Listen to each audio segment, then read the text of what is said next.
Temos agora um conjunto de questões exatamente sobre a política fiscal e desperdício da despesa pública. Uma pergunta da Abílio Dantas.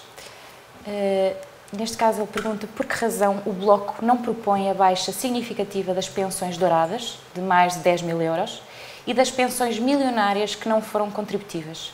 Por que não propor taxas de IRS até 75%, ou entre 75% ou 80%, ou mesmo 90%, para ordenados de 15 mil a 20 mil euros e mais, como os 70 mil euros de ordenado selecionador nacional?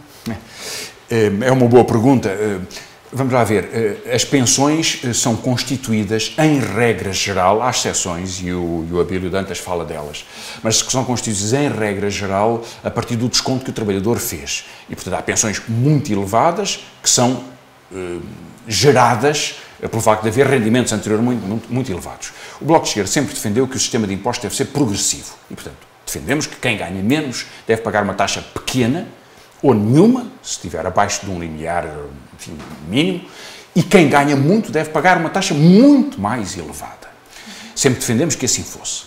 E o mesmo se aplica em relação às pensões. Portanto, quem tem uma pensão mais elevada deve pagar uma taxa maior. Não é a mesma coisa receber, como Paulo Teixeira Pinto, 37.500 euros de pensão, portanto, cerca de 4 mil contos, cerca de 5 mil contos por mês, ou receber uma pensão de 300 euros ou de 400 euros, como grande parte dos idosos hoje recebe. Portanto, não é a mesma coisa. Portanto, defendemos que haja esse escalonamento. E temos defendido a ideia de que deve haver um imposto especial que abrange quem tem grandes rendimentos, quem tem pensões milionárias, quem tem fortuna, que é um imposto sobre as grandes fortunas, em que as pessoas devem pagar um imposto especial para um objetivo que é solidariedade social, segurança social. Se há mais de 1 milhão de portugueses que têm pensões abaixo dos 300 euros, deve haver um esforço especial, é um grande objetivo. Esta é a maior dívida que nós temos no nosso país, é para estas pessoas. E, portanto, esse esforço deve incidir sobre todos os rendimentos de todo o tipo, quando ultrapassam um certo nível, o selecionador nacional ou todos os outros, para que se lhes diga, meus amigos, é preciso que façam agora, paguem uma parte do vosso rendimento para financiar este apoio à segurança social.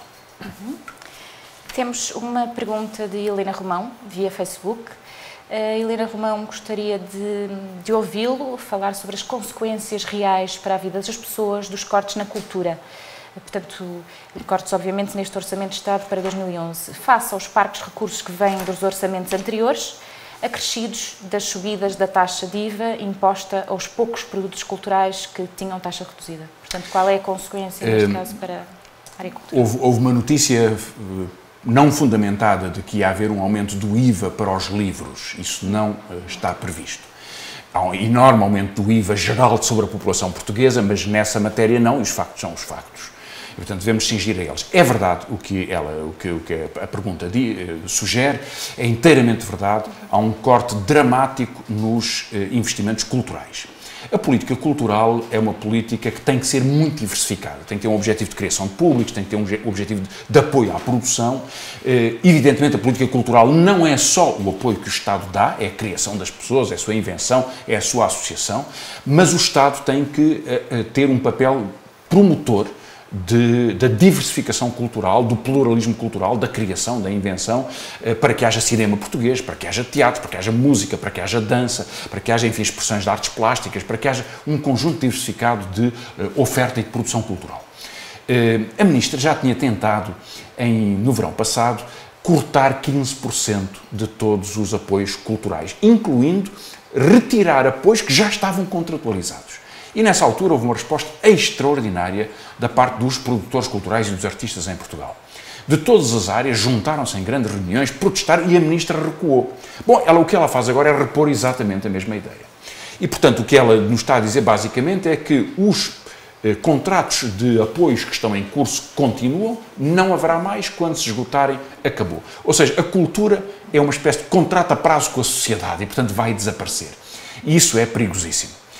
Porque um país que investe 1.000 milhões de euros em submarinos, ou que a quem os vendedores de armas devem 2.300 milhões de euros em contrapartidas, talvez a verba mais gigantesca que está oculta no Orçamento de Estado, 2.300 milhões, não se pode dar ao luxo de cortar umas dezenas de milhões de apoio àquilo que nos vai dar responsabilidade, enfim, vida coletiva, capacidade de expressão, internacionalização, enfim, uma vida cultural, porque sem ela o país não existe. E, portanto, esse é um dos grandes debates deste orçamento também.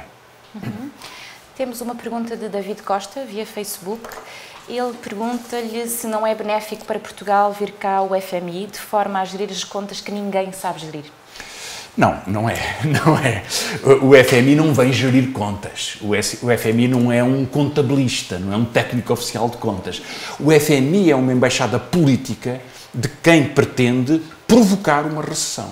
Já foi assim no passado, quando Mário Soares era primeiro-ministro, enfim, quando o PS e o PSD e o Bloco Central promoveram a vinda do FMI. Portanto, o FMI o que pretende é perseguir os pobres, os trabalhadores, a classe média, a produção cultural, ou seja, tem uma ideia de que é preciso destruir uma parte da economia para poder recuperar a economia. E a lógica disto parece estranhíssima, mas é esta. Há desemprego em Portugal, qual é a solução para o desemprego? É mais desemprego. Porque se houver mais desemprego, ou seja, mais facilidade de despedir, eles estão sempre a insistir nisto, já reparaste, Mariana. A lógica deles, a União Europeia diz, gostamos dessas medidas porque diminui o salário e aumenta os impostos, mas é preciso facilidade para o despedimento. Porquê? Com tanto desemprego, não foi tão fácil despedir esta gente toda. Toda esta gente está despedida. Eu hoje encontrei uma senhora, uma estudante, ex-estudante, com mestrado em veterinária. Houve um outro deputado do Bloco de Esquerda que foi também à mesma hora, de manhã muito cedo, às filas da Segurança Social e encontrou uma doutorada em matemática. Essas pessoas qualificadíssimas. Qual é a solução? É despedi-las facilmente. Portanto, aumentar ainda mais o desemprego. Porquê? Porque se houver um enorme desemprego, política do FMI, o salário será muito baixo. E se o salário for muito baixo, o sonho de uma parte do empresariado português é a população portuguesa, uma grande parte, a trabalhar no salário mínimo. De preferência, ela é com um salário mínimo muito baixo. E então pode haver recuperação económica. E a nossa opinião é que todos os dados indicam que Portugal não pode ter salários como a China. Na China pode-se trabalhar por 100 euros por mês e não haver direito de greve. E, portanto, muitas grandes empresas multinacionais vão para a China explorar os trabalhadores chineses. Mas em Portugal o salário mínimo é 475. Ninguém pode viver com 100 euros.